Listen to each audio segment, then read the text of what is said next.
Hello বন্ধুরা, আমার বাংলা ব্যাকরণের ক্লাসে তোমাদের সকলকেই স্বাগত। আমরা পূর্ববর্তী ভিডিওতে কারক সম্পর্কে আলোচনা করেছিলাম। কারকের 6টি শ্রেণীবিভাগ এবং সেই সঙ্গে সঙ্গে বিভক্তি ও অনুসর্গ সম্পর্কে আমরা বিস্তারিত আলোচনা করেছিলাম, জেনেছিলাম এবং বুঝেছিলাম। তো বন্ধুরা, বাংলা ব্যাকরণে 6টি কারকের পাশাপাশি দুটি অকারক রয়েছে। আমরা আজকে সেই দুটি অকারক সম্পর্কে আলোচনা করব এবং যেরকম আমি প্রথমেই বলেছিলাম, পূর্ববর্তী ভিডিওতেই বলেছিলাম যে আমরা যে কারকগুলো, যে শ্রেণীবিভাগগুলো রয়েছে সেই শ্রেণীবিভাগগুলো অর্থাৎ কর্তৃকারক, কর্মকারক, এগুলোর বিস্তারিত কিছু বিষয় আমরা জেনে নেব এবং এগুলো শ্রেণীবিভাগগুলোকেও জেনে নেব।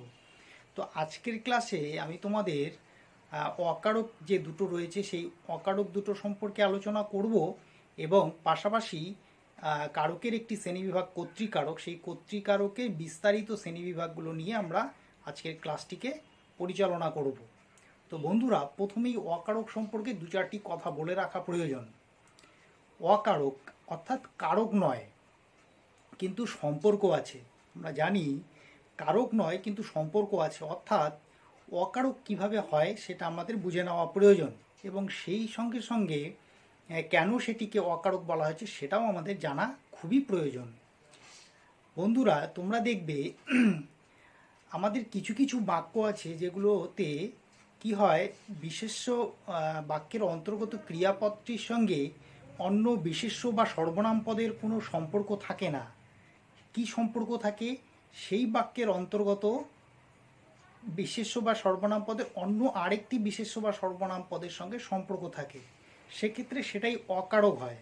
আমরা উদাহরণের সাহায্যে বিষয়টিতে আরও সুন্দরভাবে প্রবেশ করব। ধরা যাক, আমি একটি উদাহরণ নিলাম যে রাজার ছেলে যুদ্ধ করতে চলছে। রাজার ছেলে যুদ্ধ করতে চলছে। তো এখানে ক্রিয়াপদ চলছে, এই ক্রিয়াপদটির সঙ্গে রাজার কিন্তু সরাসরি সম্পর্ক নেই।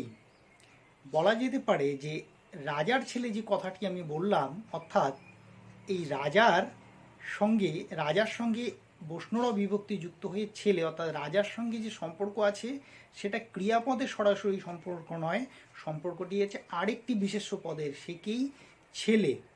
তো এই রাজা যে বিশেষ্য পদটি আছে সেটার সঙ্গে ক্রিয়াপদের সরাসরি সম্পর্ক নেই, আরেকটি বিশেষ্য পদের সম্পর্ক রয়েছে, সেটা হচ্ছে কি? ছেলে, অর্থাৎ রাজার ছেলে। তো সেক্ষেত্রে আমরা বলতে পারছি যে এটাকে আমরা বলছি সম্বন্ধ পদ। এবার আমরা বুঝে রাখি যে অকারক কোনগুলো। অকারক হলো যেখানে ক্রিয়াপদের সঙ্গে বিশেষ্য বা সর্বনাম পদের সম্পর্ক না বুঝিয়ে সেই বাক্যের অন্তর্গত অন্য বিশেষ্য বা সর্বনাম পদের সঙ্গে সম্পর্ক বোঝায়, সেক্ষেত্রে সেটা হলো অকারক। এবং এই অকারকের মধ্যে দুটি শ্রেণীবিভাগ রয়েছে। কি দুটো শ্রেণীবিভাগ? শ্রেণীবিভাগ দুটি হলো, একটি হলো সম্বন্ধ পদ আর একটি হলো সম্বোধন পদ। তো এই অকারক দুটোকে আমরা বলছি পদ। মূলত আমরা এই অকারক দুটোকে পদ বলছি, একটা হচ্ছে সম্বন্ধ পদ আর একটি হচ্ছে সম্বোধন পদ। তাহলে সম্বন্ধ পদ কোনটা এবং সম্বোধন পদ কোনটা সেটিতে আমরা প্রবেশ করব। প্রথমেই সম্বন্ধ পদ নিয়ে আলোচনা করছি। সম্বন্ধ পদ যেটা বললাম, দু একটি উদাহরণ বললাম, যেমন রাজার ছেলে, এই যে বৈষ্ণব বিভক্তি যুক্ত আছে, সেই বৈষ্ণব বিভক্তি রাজার সঙ্গে বৈষ্ণব বিভক্তি যুক্ত হয়ে ছেলের সঙ্গে, অর্থাৎ পরের যে বিশেষ্যটি রয়েছে সেই বিশেষ্যের সঙ্গে সম্পর্ক বুঝিয়েছে, তাই সেটাকে আমরা বলছি সম্বন্ধ পদ। সম্বন্ধ পদে বৈষ্ণব বিভক্তি। আমরা যদি খেয়াল করি তাহলে দেখব যে সম্বন্ধ পদে কিন্তু সবসময় বৈষ্ণব, এর, দের, দিগের ইত্যাদি বিভক্তি কিন্তু যুক্ত হয়ে থাকে। আমরা দু একটি উদাহরণ আরও এক্সট্রাভাবে নিতে পারি। যেমন ধরো, বলছি যে পুকুরের মাছ। পুকুরের মাছ কি করছে? পুকুরের মাছ খেলা করছে। পুকুরের মাছ খেলা করছে। তো এই যে পুকুরের মাছ, অর্থাৎ পুকুর, তার সঙ্গে যুক্ত হলো এর বিভক্তি। হ্যাঁ, সেখানে এর বিভক্তি যুক্ত হয়ে মাছ আরেকটি বিশেষ্য পদের সঙ্গে তার যে সম্পর্ক সেটা বোঝালো, সেটা কি? সম্বন্ধ। সেটা কি? সম্বন্ধ। তোমরা যদি একটু ইংরেজির দিকে যাও তাহলে এটা একটা বিলং বোঝায়। বিলং মানে কারো অধিকারে, অর্থাৎ পুকুরের মাছ, রাজার ছেলে, আমার ঘর, এগুলো সবই হচ্ছে কি বলো সম্বন্ধ পদ, অর্থাৎ বিলংস টু মি এরকম ব্যাপারটা আর কি অনেকটাই। তো এই যে কারোর অধীনে বা বিলংসে থাকে এটাই হচ্ছে সম্বন্ধ পদ। তো সম্বন্ধ পদে কি হয়, সম্বন্ধ পদে বষ্ণ এর, দের, দিগের ইত্যাদি তোমার বিভক্তিগুলো কিন্তু ব্যবহৃত হয়। তাহলে এটা হচ্ছে সম্বন্ধ পদ। এবার প্রশ্ন হলো, যে প্রশ্নটি পরীক্ষায় বিভিন্ন সময় দিয়ে থাকে যে সম্বন্ধ পদ কারক নয় কেন। তাহলে আমরা বলবো যে সম্বন্ধ পদ কারক নয় এই কারণে, যেহেতু সম্বন্ধ পদে কি হয়, বা আমরা যদি কারকের সংজ্ঞাটা দিয়ে বলি কারকের সংজ্ঞা এটা, আর এই সম্বন্ধ পদে এটা ঘটে না, তাই এটাকে কারক বলা হয় না, অকারক বলা হয়। বলতে পারি যে কারকে কি হয়, বাক্যের অন্তর্গত ক্রিয়াপদের সঙ্গে নাম পদের অর্থাৎ বিশেষ্য বা সর্বনাম পদের সম্পর্ক বোঝায়, কিন্তু সম্বন্ধ পদে সেই ঘটনা ঘটে না, তাই সেটাকে কারক না বলে অকারক বলা হয়। তাহলেই আমাদের প্রশ্নের উত্তর আমরা পেয়ে গেলাম। তো বন্ধুরা, আমরা সম্বন্ধ পদ বুঝলাম, এবারে ঢুকছি সম্বোধন পদে। এটি খুবই সোজা, অর্থাৎ সম্বোধন কথাটার মধ্যেই কিন্তু সম্বোধন পদটা রয়েছে। কি, যেমন ধরো আমরা কাউকে ডেকে কথা বলছি, ওহে, কি হে রাম, রাম এসো, রাম কথাটা দিয়ে কমা দিয়ে এসো, এই যে ডাকা সম্বোধন করা সেটি হচ্ছে কিন্তু সম্বোধন পদ। এটা কিন্তু আলাদা করে কিন্তু কোনো জটিলতার কিছু এখানে নেই। হ্যাঁ, রমা এখানে এসো, কি হে রাম কোথায় চললে, এই যে রমা কমা দিয়ে বলছি এখানে এসো, তাহলে এটা হচ্ছে সম্বোধন করলাম। এই সম্বোধনটাই হচ্ছে সম্বোধন পদ, এটাতে কিন্তু আলাদা কিছু জটিলতা নেই। তো বন্ধুরা, আমরা অকারক বুঝলাম, অকারক কেন কারক নয় সেটা বুঝলাম, সম্বন্ধ পদ দিই বা কেন কারক নয় সেটা বুঝলাম, এবং তার অন্তর্গত বিভক্তিগুলোও বুঝলাম, এবং সম্বোধন পদও বুঝলাম। তো বন্ধুরা, আজকে আমরা কারকের যে সামগ্রিক আলোচনা, 6টি কারক এবং 2টি অকারক সম্পর্কে কিন্তু সামগ্রিক যে আলোচনা, যে সাধারণ ধারণা, সেই সাধারণ ধারণাটা কিন্তু আমাদের হয়ে গেল।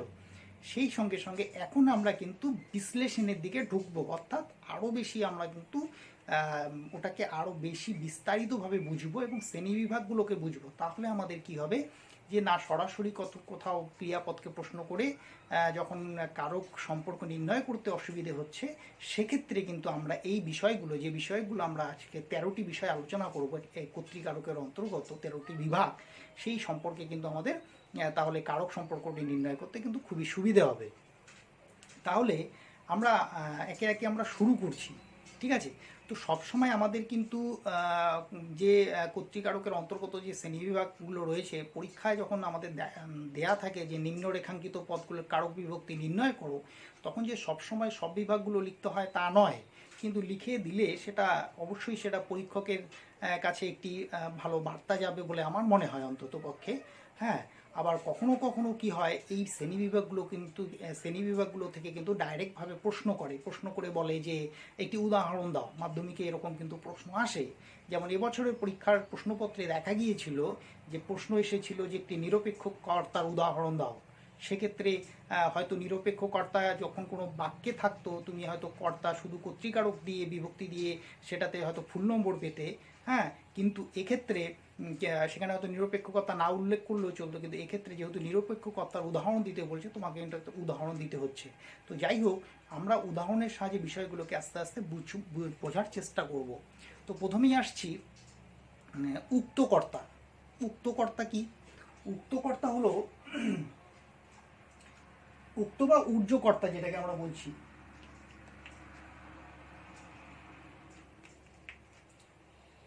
না, দুঃখিত, উজ্জ্বকর্তা হচ্ছে কি, যেখানে আমি এক এক করে আসছি, এখানে আমরা সিরিয়ালি লিখে রেখেছি, সেই সিরিয়াল অনুযায়ী আসছি।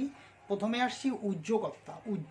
মানে যেটার কি বলছি, যেটা অনুপস্থিত সেটাকে আমরা বলছি উজ্জ্বকর্তা। উজ্জ্বকর্তা তাহলে কি, যেমন ধরো আমি একটা কথা বললাম, এখানে এসো, এই যে এখানে বসো, তোমরা ইংরেজিতেও শুনে থাকবে যে কাম হেয়ার। এই কাম হেয়ার কথাটি যখন আমরা বলছি, তখন কিন্তু কি থাকছে, সেখানে ইউ কথাটা কিন্তু ব্র্যাকেটে থাকছে বা উজ্জ্ব থাকছে।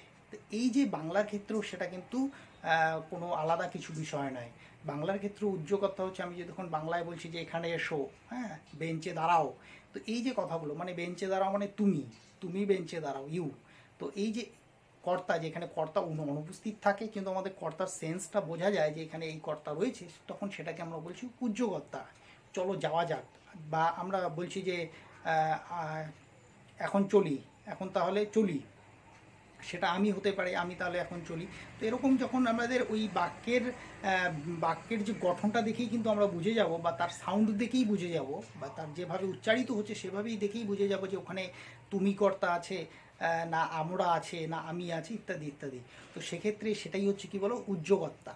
উদ্যোগতা যেখানে অনুপস্থিত কর্তা কিন্তু কর্তার সেন্স থাকে। এখানে এসো যখন যখন বলছি তখন সেখানে তুমির সেন্স থাকছে, তখন সেটাকে আমরা বলছি উদ্যোগকর্তা।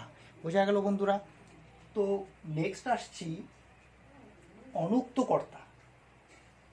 উদ্যোগকর্তার পরে আসছি অনুক্তকর্তা, যেখানে কর্তা উক্ত নয়, সরাসরি কর্তা কিন্তু বোঝা যাচ্ছে না, সরাসরি কর্তাকে আমরা পাচ্ছি না, কিন্তু কর্তা রয়েছে, সেটাকে আমরা বলছি অনুক্তকর্তা। এক্ষেত্রে বলে রাখা প্রয়োজন যে এই সমস্ত কর্তাগুলো তোমরা দেখবে কোথায়, কর্মবাচ্য কিংবা ভাববাচ্যের যে বাক্যগুলো আছে, কর্মবাচ্য বা ভাববাচ্য যে আছে। ধরো কর্মবাচ্য বলা গেল যে রহিম কর্তৃক রহিম কর্তৃক যুদ্ধটি জেতা গেল, রহিম কর্তৃক যুদ্ধটি জেতা গেল। বোঝা গেল? বললাম যে রহিম কর্তৃক যুদ্ধটি জেতা গেল। এই যে যুদ্ধটি জেতা গেল, কে জিতলো এই বিষয়, কি জিতলো এই বিষয়টিতে প্রশ্ন করে না আসলো, আমরা যখন রহিমকে পাচ্ছি তখন রহিম হচ্ছে কিন্তু এখানে তোমার কি বলছে এটাকে, অনুক্তকর্তা। হয়তো সরাসরিভাবে কর্তাকে বোঝাচ্ছে না, কিন্তু কর্তা রয়েছে, সেটা হচ্ছে রহিম। অর্থাৎ আমরা দেখব যে বা এক কথায় যদি আমাদের বলতে হয় তাহলে বলবো যে কর্মবাচ্যের কিংবা ভাববাচ্যের যে কর্তা, সেই কর্মবাচ্যের বা ভাববাচ্যের কর্তাটি বলা হচ্ছে অনুক্ত কর্তা। কর্মবাচ্য বা ভাববাচ্যের কর্তাকেই বলা হচ্ছে অনুক্ত কর্তা। বোঝা গেল? তো আরেকটি ভাববাচ্যের উদাহরণ দিয়ে বোঝা যাক যে আমার যাওয়া হবে না, এটাও তো ভাববাচ্যের একটি উদাহরণ। তো বলছে আমার যাওয়া হবে না, এই যে আমার কথাটি রয়েছে এটাকে কিন্তু আমরা বলবো অনুক্ত কর্তা, এটাকে আমরা বলছি অনুক্ত কর্তা। তাহলে আমরা উদ্যোগকর্তা বললাম, অনুক্তকর্তা বললাম, এবার অনুক্তকর্তা আগে বলেছি, এবার উক্তকর্তা বলছি।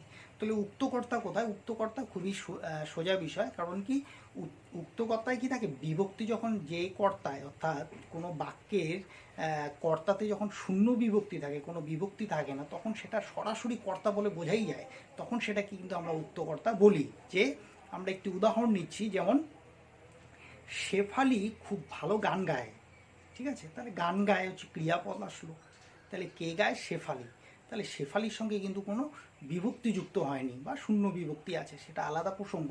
তো বেসিক্যালি আমরা দেখছি যে শেফালির সঙ্গে কোনো বিভক্তি নেই। তাহলে এই যে শূন্য বিভক্তি আছে বা বিভক্তি নেই, এক্ষেত্রে আমরা শেফালিকে বলছি কিন্তু উক্তকর্তা। বোঝা গেল? তাহলে যখন কোনো বাক্যের অন্তর্গত কর্তার মধ্যে কোনো বিভক্তি যুক্ত থাকবে না, তখন আমরা সেটাকে বলছি উক্তকর্তা। যখন শূন্য বিভক্তি যুক্ত থাকবে তখন সেটাকে বলা ভালো, শূন্য বিভক্তি যুক্ত থাকবে তখন সেটাকে আমরা বলছি উক্তকর্তা। তাহলে বন্ধুরা, আমরা উদ্যোগকর্তা পড়লাম, অনুক্তকর্তা এবং উক্তকর্তা পড়লাম। আমরা এরপরে আসছি প্রযোজককর্তায়। প্রযোজককর্তায় কি, প্রযোজককর্তায় কি হয়, প্রযোজককর্তায় যখন কর্তা যখন নিজে কাজ না করে, কর্তা সরাসরি নিজে না কাজ না করে অন্যকে দিয়ে কোনো কাজ করানো অর্থে প্রযোজককর্তা ব্যবহৃত হয়। অর্থাৎ একটি বাক্য থাকবে, বাক্যটাই আমি আগে তুলে ধরছি তোমাদের সামনে। যেমন ধরো একটি বাক্য দেখলাম যে মা শিশুকে চাঁদ দেখাচ্ছেন। এই যে বাক্যটি রয়েছে, মা শিশুকে চাঁদ দেখাচ্ছেন, ক্রিয়াপদ যে দেখাচ্ছেন আছে, এই দেখাচ্ছেন ক্রিয়াপদটি সম্পাদিত হচ্ছে মায়ের দ্বারা। ঠিক আছে, মা হচ্ছেন এখানে প্রডিউসার বা প্রযোজক বলা যেতে পারে। তো মা শিশুকে দেখাচ্ছেন, শিশু দেখছে, তো মা কিন্তু সরাসরি দেখছেন না, মা শিশুকে দিয়ে দেখাচ্ছেন। সুতরাং এখানে এই যে মা কথাটি আছে, মা শিশুকে চাঁদ দেখাচ্ছেন, এই মা কথাটিকে আমরা বলছি, মা কর্তা যে আছে সেই মা কর্তাটা হচ্ছে প্রযোজক কর্তা। আর শিশুকে এই যে জায়গাটি আছে এটাকে আমরা বলছি প্রযোজ্য কর্তা হিসেবে আমরা এটাকে চিহ্নিতকরণ করতে পারি। মানে আমরা বিষয়টিকে একটু অন্যভাবে যদি বুঝি তাহলে বুঝবো, যেমন আমরা ফিল্ম ইন্ডাস্ট্রিতে প্রডিউসার কথাটি আমরা খুব সহজেই আমরা শুনে থাকি।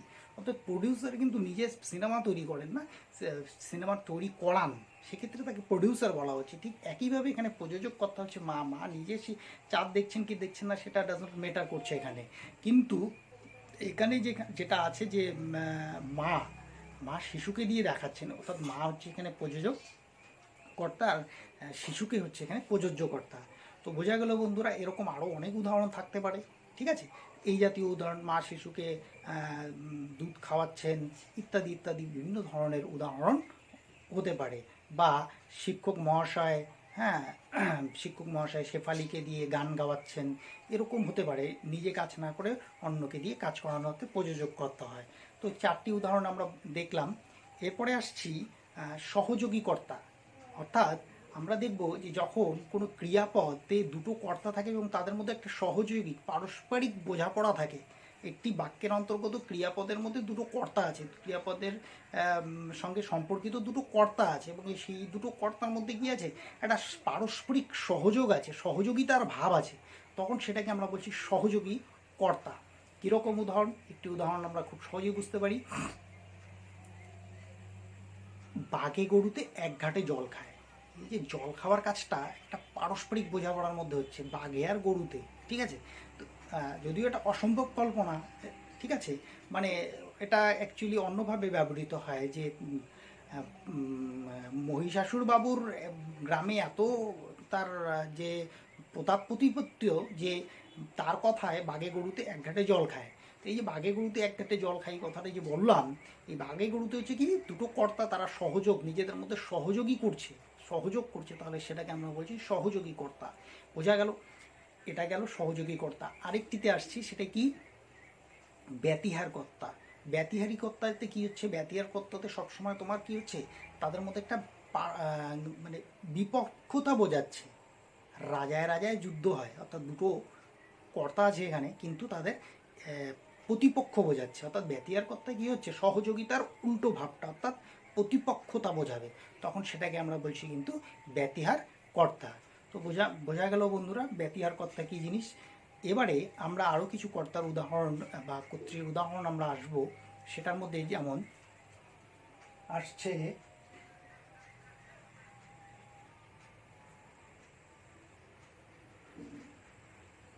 কর্মকর্তৃবাচ্যের কর্তা।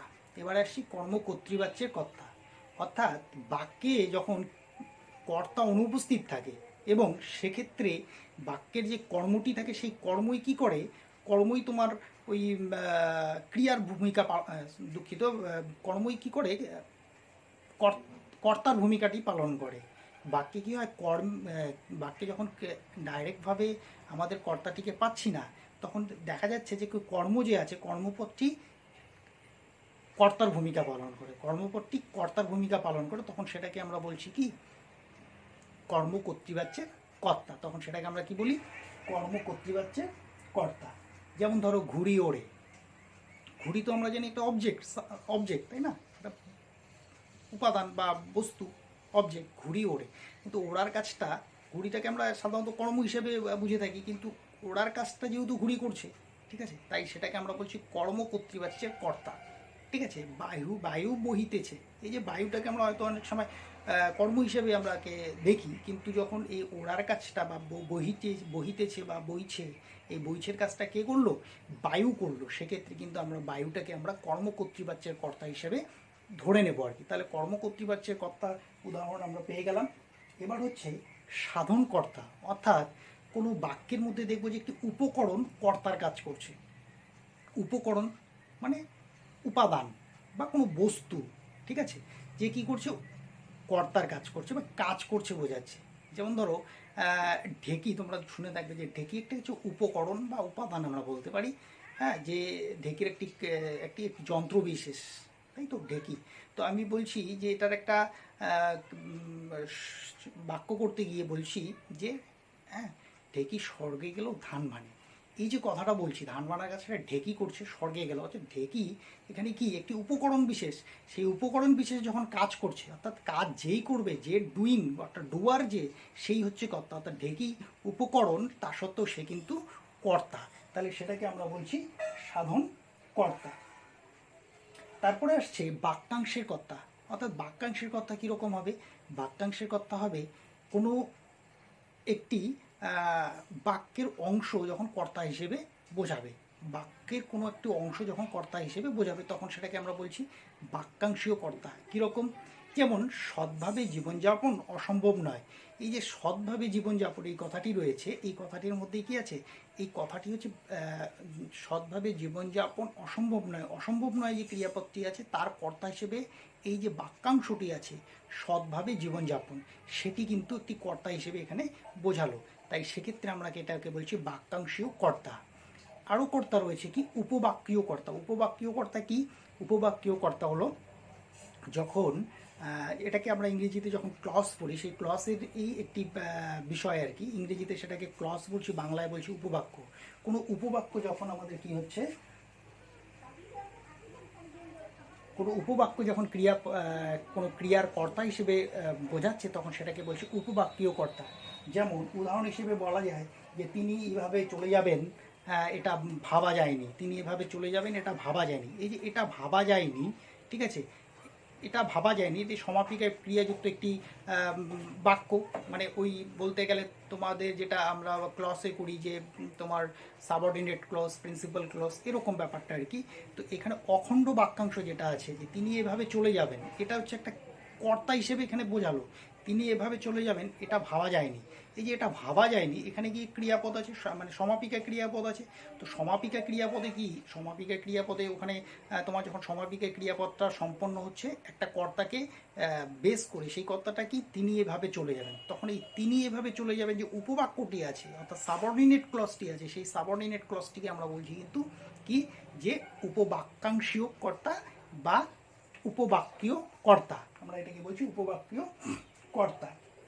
এবার আরেকটি কর্তা আছে যে বহু ক্রিয়ার কর্তা, অর্থাৎ একটা কর্তা যখন একাধিক ক্রিয়া করছে তখন সেটাকে বলছে বহু ক্রিয়ার কর্তা। শেফালি গাইছে, নাচছে, খেলছে, হাসছে। এই যে শেফালি কর্তা যে রয়েছে, সে কিন্তু একাধিক কাজ করছে, তখন সেটাকে আমরা বলছি কি, তখন সেটাকে হচ্ছে বহু ক্রিয়ার এক কর্তা। বহু ক্রিয়ার এক কর্তা, এটা খুবই সোজা সাপটা জিনিস। আরেকটি জিনিস এখানে তোমাদের মিস হয়েছে, সেটা হচ্ছে নিরপেক্ষ কর্তা। নিরপেক্ষ কর্তা কি? নিরপেক্ষ কর্তা যখন একটি বাক্যের মধ্যে একটি সমাপিকা ক্রিয়া আছে এবং একটি অসমাপিকা ক্রিয়া আছে, সেই অসমাপিকা ক্রিয়ার কর্তা যে হবে, সেই অসমাপিকা ক্রিয়ার কর্তাটিকে বলা হচ্ছে নিরপেক্ষ কর্তা। কি বলা গেল? যে একটি বাক্যে সমাপিকা ক্রিয়া আছে, অসমাপিকা ক্রিয়া আছে, অসমাপিকা ক্রিয়ার কর্তাকে বলা হচ্ছে নিরপেক্ষ কর্তা। যেমন একটি উদাহরণ বলছি যে চোর পালালে তোমার বুদ্ধি বাড়ে, তাই তো? চোর পালালে তোমার বুদ্ধি বাড়ে। এই যে চোর পালালে তোমার বুদ্ধি বাড়ে, তোমার বুদ্ধি বাড়ে, এটা তো তোমার বুদ্ধি বাড়ে, এটা হচ্ছে সমাপিকা ক্রিয়া। সেই সমাপিকা ক্রিয়ার মধ্যে তো তোমার বিষয়টি আছে, সেটা আলাদা বিষয়। এখানে অসমাপিকা ক্রিয়া কোনটি, সেটা আমাকে প্রথমত বের করে নিয়ে আসতে হবে। প্রথমত হচ্ছে অসমাপিকা ক্রিয়া হচ্ছে পালালে। তাহলে পালালের যে ক্রিয়া সেটা কি? চোর। তাহলে এখানে চোর হলো গিয়ে কি? চোর। চোর হচ্ছে এখানে নিরপেক্ষ কর্তা। তো বন্ধুরা, আমরা 13টি বিভাগে বিষয়টিকে কিন্তু বুঝলাম। তো সেই বিভাগগুলো সবগুলো বলা হয়েছে কিনা সেটাকে একবার রিচেক করার জন্য কিন্তু আমি আরেকবার করে বিষয়টিকে দেখছি বোর্ড থেকে। আরেকটি কথা তোমাদের বলে রাখা প্রয়োজন, যে তোমরা অনেকেই ভিডিওর কমেন্ট বক্সে কমেন্ট করেছো যে স্যার বোর্ডটি ভালো মতো দেখা যাচ্ছে না। তো সত্যি এটা আমার একটু ব্যর্থতা বলতে পারো, যে বোর্ডটি দেখা যাচ্ছে না সেরকমভাবে, যেহেতু বোর্ডটি ছোট এবং আমাকেও ভিডিওটিকে একটু দূর থেকে করতে হচ্ছে, তো সেক্ষেত্রে বোর্ডটি দেখতে একটু অসুবিধে হচ্ছে বটে। তবে এই বিষয়টা তোমরা মনে রাখবে যে বোর্ডে আমি লিখেছি বেসিক্যালি আমি কোন পয়েন্টগুলো তোমাদের বলবো, সেই পয়েন্টগুলোকে যাতে ভুলে না যাই আমি, সেই কারণে কিন্তু বোর্ডে লেখা হয়েছে, যাতে কোনো পয়েন্ট বাদ না যায়। ঠিক আছে? এক্ষেত্রে প্রত্যেকটি পয়েন্ট কিন্তু আমি আলোচনা করেছি, অর্থাৎ তোমরা যখন এগুলোকে খাতায় লিখবে, অর্থাৎ শুনে শুনে যখন লিখবে, তখন কিন্তু তোমার কোনো পয়েন্ট বাদ যাবে না। এবং বোর্ডে যা আছে তাই কিন্তু আমি বলছি, সেরকম তো বিষয় নয়। তো যাই হোক, তোমরা আমি শুধু এখানে লিখেছি এই কারণে যাতে করে কোনো বিষয় মিস না হয়ে যায়। তো আমরা আরেকবার কর্তার যে কর্তৃকারকের যে ভাগগুলো রয়েছে সেগুলো আরেকবার আমরা রিচেক করে নিচ্ছি। তোমরা এই আমার যে ক্লাসটি আছে সেগুলো শুনে তোমরা খাতায় লিখবে এবং অনুশীলন করবে, তাহলেই দেখবে তোমাদের বিষয়গুলো কিন্তু খুব ভালোভাবে তোমরা বুঝতে পারবে। তো আমরা দেখছি আরেকবার উজ্জ্বকর্তা। আমরা বলেছি উজ্জ্বকর্তা যেখানে কর্তা অনুপস্থিত থাকে। এক লাইনে করে আমরা 13টি বিষয়ে যাব। অনুক্ত কর্তা আমরা দেখেছি যে কর্মবাচ্য বা ভাববাচ্যের যে কর্তা থাকে তাকে অনুক্ত কর্তা বলে। প্রযোজক কর্তা আমরা দেখেছি যে নিজে কাজ না করে অপরকে দিয়ে কাজ করানোর অর্থে যে কর্তা থাকে সেই কর্তাকে প্রযোজক কর্তা বলে, এবং যে যাকে দিয়ে কাজটা করা হচ্ছে তাকে বলছি প্রযোজ্য কর্তা, সেটা করেছি। নিরপেক্ষ কর্তা বলছি যে অসমাপিকা ক্রিয়ার কর্তাকে নিরপেক্ষ কর্তা বলছে। আমরা দেখেছি সমধাতুজ কর্তা, এটা মিস হয়েছিল। সমধাতুজ কর্তা কি? যখন ক্রিয়াপদ যে ধাতু থেকে নিষ্পন্ন বাক্যের অন্তর্গত কর্তাটিও সেই ধাতু থেকে নিষ্পন্ন, তখন সেটাকে আমরা বলবো সমধাতুজ, মানে একই ধাতু থেকে জন্ম। সমধাতুজ কথাটির অর্থ হচ্ছে একই ধাতু থেকে জন্ম, অর্থাৎ ক্রিয়াটি যে ধাতু থেকে জন্ম। যেমন খেলোয়াড়টি কি চমৎকার খেলাই না খেললো, বা খেলোয়াড়টি চমৎকার খেললো। এই যে খেললো ক্রিয়াপদ খেল ধাতু থেকে এসেছে, এই খেল ধাতু থেকে এসেছে খেললো ক্রিয়াপদ। আবার যে এই ক্রিয়াপদের যে কর্তা রয়েছে খেলোয়াড়ও কিন্তু খেল ধাতু থেকে এসেছে, অর্থাৎ সমধাতু থেকে জন্ম হয়েছে দুটোরই, ক্রিয়াটিরও কর্তাটিরও, তাই সেটাকে আমরা বলছি সমধাতুজ কর্তা। সমধাতুজ কর্তা বলা গেল। উক্ত কর্তা বলেছি, উক্ত কর্তে কিছু নেই, জাস্ট তোমার ওখানে কোনো বিভক্তি যুক্ত থাকবে না। যে বাক্যের অন্তর্গত কর্তার মধ্যে কোনো বিভক্তি যুক্ত থাকবে না, সেটাকে বলছি আমরা উক্ত কর্তা। আচ্ছা, ব্যতিহার কর্তা বলেছি। ব্যতিহার কর্তা হচ্ছে কি পারস্পরিক ব্যতিহার বোঝাবে, অর্থাৎ প্রতিপক্ষ বোঝাবে। রাজায় রাজায় যুদ্ধ হয়, উলু খাগড়ার প্রাণ যায়, অর্থাৎ প্রতিপক্ষ বোঝাচ্ছে। দুটো কর্তা আছে রাজা রাজা, কিন্তু প্রতিপক্ষ বোঝাচ্ছে, একে অপরের বিপরীত বোঝাচ্ছে, তখন সেটা হচ্ছে ব্যতিহার কর্তা। সহযোগী কর্তা হচ্ছে ঠিক তার উল্টোটা, অর্থাৎ দুটো কর্তা আছে কিন্তু তাদের মধ্যে একটা সহযোগিতার ভাব আছে, সেটা হচ্ছে সহযোগী কর্তা গেল।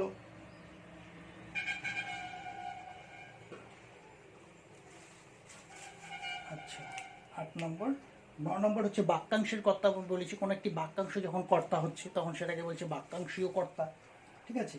আচ্ছা, 10 নম্বর বলেছি কোনো তিনি এভাবে চলে যাবেন ভাবা যায়নি, অর্থাৎ দুটো বাক্য, একটি খণ্ড উপবাক্য আছে, একটি বাক্য আছে, সমাপিকা ক্রিয়াযুক্ত একটি বাক্য আছে, তার অন্তর্গত সাবঅর্ডিনেট ক্লজ একটি আছে, বা হচ্ছে তোমার খণ্ড উপবাক্য আছে। সেই খণ্ড উপবাক্য যখন কোনো ওই ক্রিয়াটির ওই কর্তা হিসেবে ব্যবহৃত হচ্ছে তখন সেটাকে আমরা বলছি বাক্যাংশীয় কর্তা। যেমন তিনি এভাবে চলে যাবেন ভাবা যায়নি, সেটা হচ্ছে উপবাক্যীয় কর্তা, বাক্যাংশীয় কর্তা নয়, উপবাক্যীয় কর্তা। বহুক্রিয়ার কর্তা এক কর্তা। বহুক্রিয়া এক কর্তা, যে একজন ক্রিয়া যখন একাধিক কাজ সম্পন্ন করছে, সে খালি গান গাইছে, নাচছে, আঁকছে, হাসছে, খেলছে, তো একাধিক সমাপিকা ক্রিয়া বা অসমাপিকা ক্রিয়ার যে কর্তা সেটাকে আমরা বলছি বহুক্রিয়ার এক কর্তা।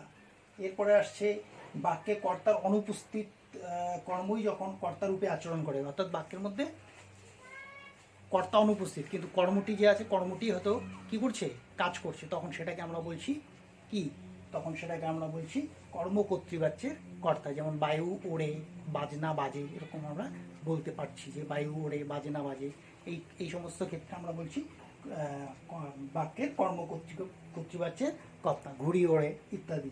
আরেকটি আছে সাধন কর্তা, মানে কোনো উপকরণ যখন কর্তা হিসেবে নিজেকে তুলে ধরে তখন সেটাকে আমরা বলছি সাধন কর্তা। যেমন ঢেকি স্বর্গে গেল ধান মানে। তো এরকম 13টি শ্রেণীবিভাগ আমি করেছি, হয়তো তোমরা দেখবে আরও কিছু শ্রেণীবিভাগ পেতে পারো, কিন্তু মূলত এই 13টি শ্রেণীবিভাগের মধ্যে যে সবগুলোই তোমাদের পরীক্ষার উদ্দেশ্যে খুব গুরুত্বপূর্ণ তা নয়, কিন্তু তোমাদের শিখে রাখা প্রয়োজন। কারণ নিরপেক্ষ কর্তা এই বছরের পরীক্ষাতে দিয়েছে, পরের বছরের পরীক্ষা হয়তো একটা বলে দিল যে ব্যতিহার কর্তার একটি উদাহরণ দাও, ব্যতিহার কর্তৃকারকের একটি উদাহরণ দাও যেখানে ব্যতিহার কর্তা থাকবে, বা সহযোগী কর্তা বা প্রযোজক কর্তা। এগুলো কিন্তু খুব ইম্পর্টেন্ট, আমি তার মধ্যে ইম্পর্টেন্টগুলো বলে এসেছি। নিরপেক্ষ কর্তা, প্রযোজক কর্তা, ব্যতিহার কর্তা, সহযোগী কর্তা, এগুলো কিন্তু খুবই উদাহরণ এবং খুবই সোজা বিষয়গুলো। একবার উদাহরণের সাহায্যে বিষয়গুলো বুঝলে কিন্তু আর ভোলার কোনো উপায় থাকবে না।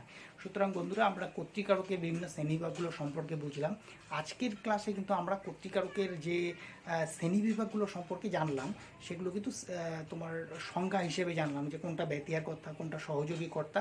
এখানে কিন্তু বিভক্তি যদি থাকে, অবশ্যই থাকবেই, তো সেক্ষেত্রে কিন্তু বিভক্তিটিকে আমরা আলাদা করে সেটাকে চিহ্নিতকরণ তো করবই, কারণ বিভক্তি এবং অনুসর্গের যে ক্লাস সেটা পূর্ববর্তী ক্লাসেই আমি আলোচনা করেছি, সেটা নিয়ে আর কোনো সন্দেহ তোমাদের মধ্যে নেই। সুতরাং কর্তার যে শ্রেণীবিভাগগুলো ছিল সেই শ্রেণীবিভাগগুলো সম্পর্কে কিন্তু আমি আজকে বিস্তারিত আলোচনা তোমাদের সামনে রাখলাম। তো বন্ধুরা, তোমাদের এই ভিডিওটি যদি ভালো লাগে তাহলে তোমরা অবশ্যই শেয়ার করবে, এবং নিজেদের সুবিধার্থে, অর্থাৎ কারকের পরবর্তী ক্লাসের আপডেট পেতে, নোটিফিকেশন পেতে তোমরা কিন্তু আমার চ্যানেলটিকে সাবস্ক্রাইব করবে। এবং ভালো লাগলে অবশ্যই লাইক শেয়ার করবে বন্ধুদের মধ্যে, যাতে এই লকডাউন সিচুয়েশনে ছাত্রছাত্রীরা যারা গৃহবন্দী আছে, স্কুল বিদ্যালয় সমস্ত বন্ধ আছে, তারা কিন্তু ভালোভাবে এই বাংলার পড়াশোনাটা করতে পারে। অন্যান্য শিক্ষক মহাশয়রা অন্যান্য রকম ক্লাসগুলো করাচ্ছেন, বাংলা ক্লাস হিসেবে, বাংলা শিক্ষক হিসেবে আমি এগুলো করাচ্ছি। তো তোমরা ভালো করে পড়াশোনা করবে, ভালো থাকবে। ধন্যবাদ।